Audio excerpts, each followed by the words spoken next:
Assalamualaikum warahmatullahi wabarakatuh. Allahumma sholli ala Sayyidina Muhammad wa ala ali Sayyidina Muhammad. Pemirsa yang dirahmati Allah, marilah kita simak ceramah dari Ustadz Adi Hidayat dengan tema "Sesibuk itukah mencari nikmat Allah?". Sebelumnya marilah kita perbanyak sholawat minimal 1000 kali sehari, agar hidup kita penuh barokah dan mendapatkan syafaat kelak. Marilah kita doakan agar Ustadz Adi Hidayat sekeluarga diberikan kesehatan dan kebahagiaan dunia dan akhirat. Amin ya robbal alamin. Bertasbih kepada Allah yang Maha Agung, yang telah menciptakan kita dengan sempurna.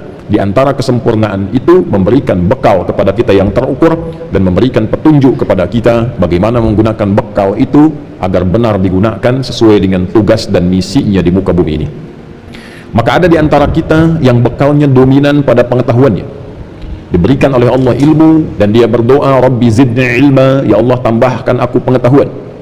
Semakin bertambah ilmu bukan hanya menjadikan kita sebagai manusia yang pintar, tapi tingkat tertinggi dari manfaat ilmu itu adalah mampu mengenalkan dan mendekatkan kita dengan Allah Subhanahu wa Ta'ala. Jadi bila ada orang yang semakin pintar tapi tidak kenal dengan Allah, artinya ada yang salah dengan penggunaan bekal keilmuannya itu. Innama yakhshallaha min ibadihil ulama'u. Demikian ditegaskan di Al-Quran surah Fatir, surah 35 di ayat ke-28 itu. Innama adatul hasri, huruf pembatas.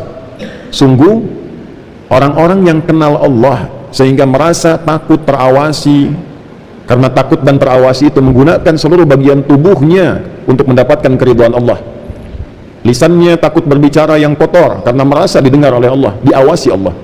Tangannya takut digunakan pada yang tidak benar, takut korupsi, takut mencuri, takut menipu, takut mencontek, karena merasa dilihat dan diawasi oleh Allah Subhanahu wa Ta'ala. Sifat tertinggi kenal Allah sehingga menghadirkan rasa takut pada yang positif itu disebut dengan khasyah.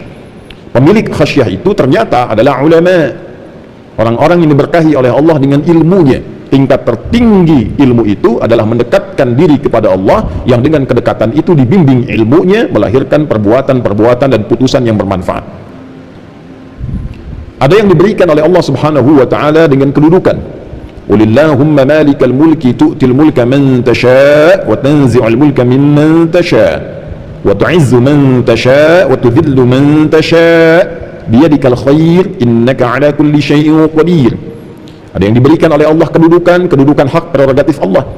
Dari yang kecil di masyarakat ada RT, ada RW, naik ke atas jadi lurah, jadi camat, bupati, wali kota, gubernur, sampai dengan ke atas presiden, adalah titipan amanah Allah Subhanahu wa Ta'ala, yang dengan itu diharapkan memberikan manfaat yang mendekatkan setiap yang dipimpin itu dengan Allah Subhanahu wa Ta'ala. Ada tanggung jawab di situ.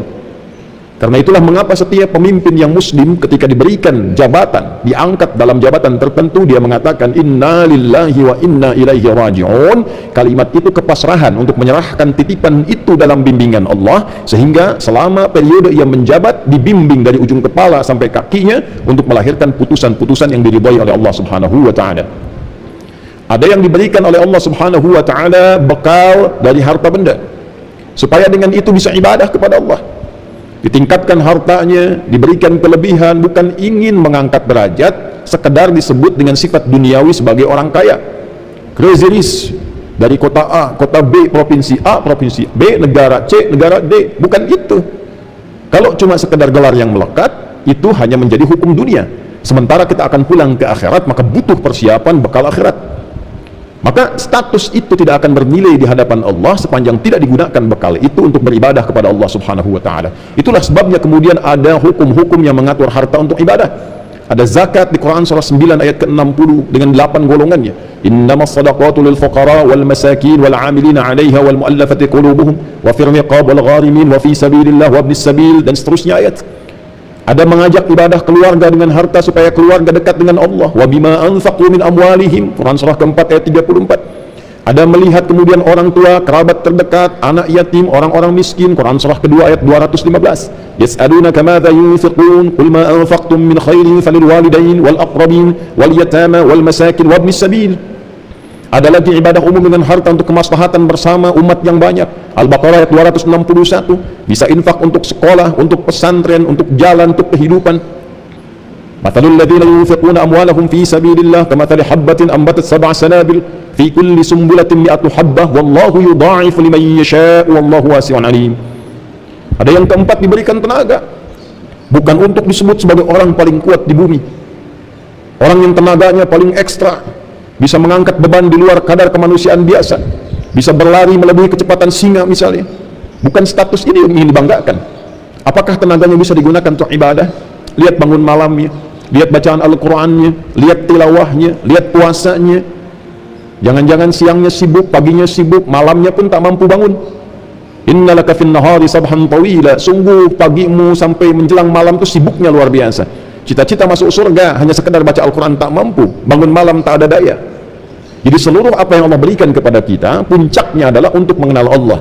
Inna fi khalqis samawati wal ardi wa ikhtilafil laili wan nahari la ayatin li ulil albab alladhina yadhkuruna Allaha qiyaman wa qu'udan wa 'ala junubihim wa yatafakkaruna fi khalqis samawati wal ard rabbana ma khalaqta hadha batila subhanaka faqina 'adzaban nar.